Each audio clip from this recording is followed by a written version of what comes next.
फिल्मों का एक ऐसा शोमैन जिसने दुनिया को हंसना, रोना और सपने देखना सिखाया। किसी की मुस्कुराहटों पे हो निसार, किसी का दर्द मिल सके तो ले उधार। लेकिन खुद उसकी अपनी जिंदगी पर्दे पर लिखी गई किसी बेहद दर्दनाक कहानी जैसी थी।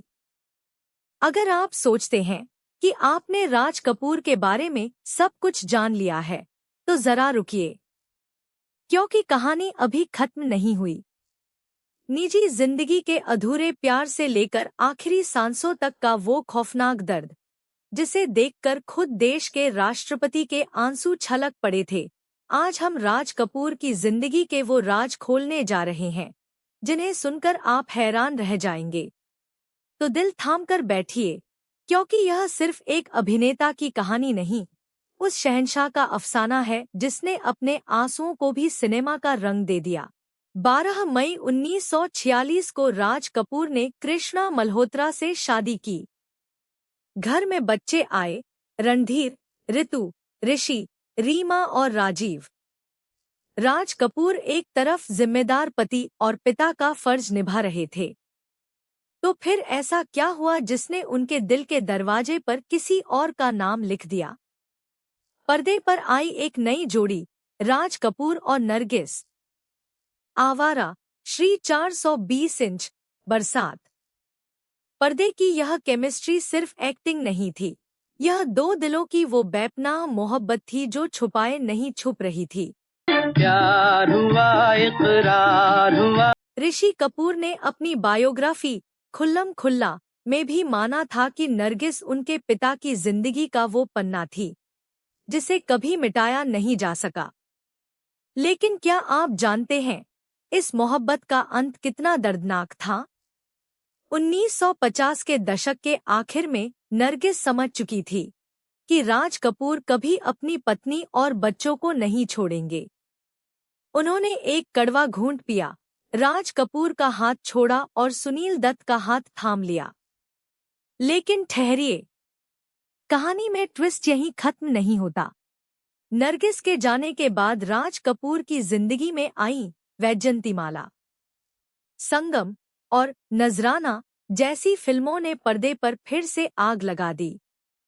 लेकिन इस बार यह आग राज कपूर के अपने घर तक पहुंच गई। ऋषि कपूर के मुताबिक जब उनके पिता का वैजयंतीमाला के साथ नाम जुड़ा, तो उनकी मां कृष्णा कपूर अपने बच्चों को लेकर घर छोड़कर होटल में रहने चली गईं। महीनों तक कपूर खानदान बिखरने की कगार पर था। हालांकि वैजयंतीमाला ने बाद में इन बातों को सिर्फ पब्लिसिटी स्टंट बताया, लेकिन सच क्या था? यह राज आज भी उस दौर की हवाओं में दफन है। इसके बाद आई फिल्म सत्यम शिवम सुंदरम और साथ आई जीनत अमान। रूपा के बोल्ड और बिंदास किरदार ने पूरे देश में तहलका मचा दिया। विवाद हुए, बैन की मांग उठी, लेकिन राज कपूर तो राज कपूर थे।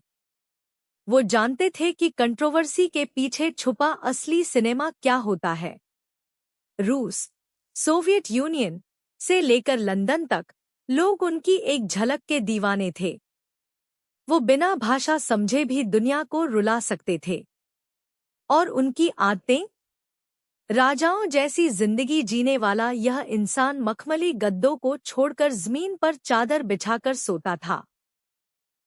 लंदन के एक लग्जरी होटल में जमीन पर सोने की वजह से उन पर भारी जुर्माना लगाया गया। तो राज कपूर ने मुस्कुराते हुए 5 दिन का एडवांस जुर्माना भरा और कहा, जुर्माना ले लो, पर मेरी सादगी मुझसे मत छीनो। तो फिर आपने क्या सोचा कि इस शोमैन की कहानी का अंत किसी हैप्पी एंडिंग के साथ हुआ? बिल्कुल नहीं। असली ड्रामा तो अब शुरू होने वाला था। साल 1988, नई दिल्ली का विज्ञान भवन।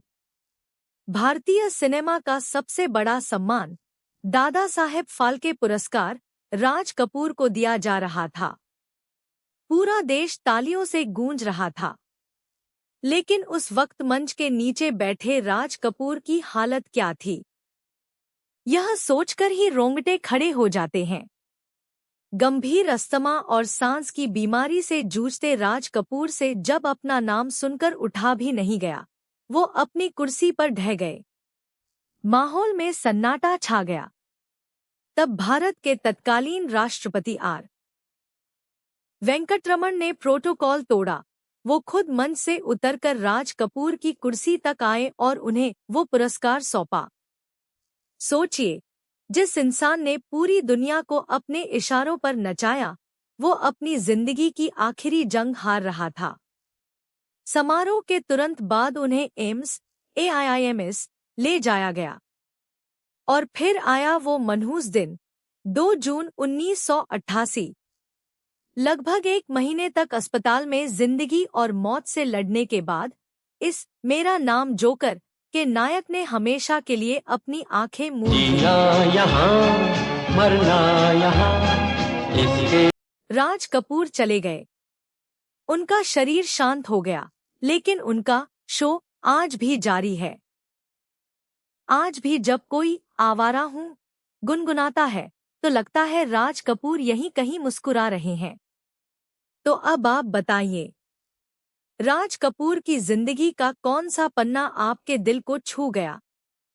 नरगिस के साथ उनका वो अधूरा प्यार, वैजयंतीमाला से जुड़ा वो खामोश तूफान, या फिर दिल्ली के उस मंच पर राष्ट्रपति का उनके आगे झुक जाना? अपनी राय कमेंट बॉक्स में जरूर लिखिए। और अगर आप बॉलीवुड के ऐसे ही अनसुने और रोंगटे खड़े कर देने वाले किस्सों के दीवाने हैं, तो चैनल को अभी सब्सक्राइब करें, क्योंकि कहानियां अभी बहुत बाकी हैं।